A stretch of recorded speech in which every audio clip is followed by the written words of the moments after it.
Resume writing, objective statements. So what is an objective on a resume? Well, it's a specific goal statement. It's what your resume is all about.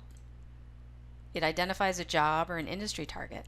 For example, you may be applying to be a financial analyst, or you may wish to work in the financial services industry. You can specify both or either as part of your objective. Also, ideally, it highlights strengths that you possess. Think of the top 3 strengths that you have as the types of things you would highlight in an objective, and the rest of your application is going to point out all of your other skills and experiences. But really, an objective is optional. If you're applying directly to a position or you have a cover letter that accompanies your resume, your objective may already be very clear, and you could use the space on the resume for other content. But if a resume has to stand alone, for example, if you have a faculty member or a mentor who says, "Hey, let me pass your resume around," you might want to add an objective statement so it's clear to the reader without any other context what your goal is. Weak objectives are those that are unfocused, broad, and don't specify the things that we just talked about.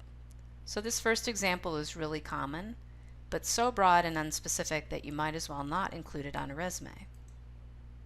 This example is too long, too unfocused, includes first-person I language, and just really needs to be tightened up and made more concise and specific. And the third example is again another very common example that's just too broad.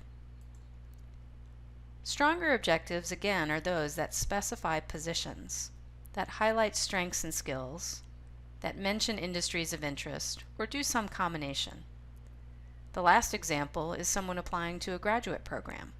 So your objective could relate to a scholarship application or admission to continuing education. They're not all necessarily about jobs. Now, some people use a summary or a profile instead of an objective, and this would typically be for alumni, experienced professionals, or individuals with a lot of work experience already. A profile or a summary is meant to look at all of your collective experiences and have short statements that capture the sum total of what you bring to the table. These can be really useful for a professional who has significant work experience, who's also trying to make a career change, and highlight all of their skills and strengths first before having someone get some preconceived notion about their background when they look at their work experience. This is excellent for military veterans who again are trying to highlight strengths and skills that they've developed through a range of very valuable experiences that may or may not be as similar to their current objective. Here's an example of a summary that's in bulleted style format. Each bullet point is concise, but as you skim through the examples, you can see that they're overarching, larger statements about skills that have been collectively established over many different types of experiences.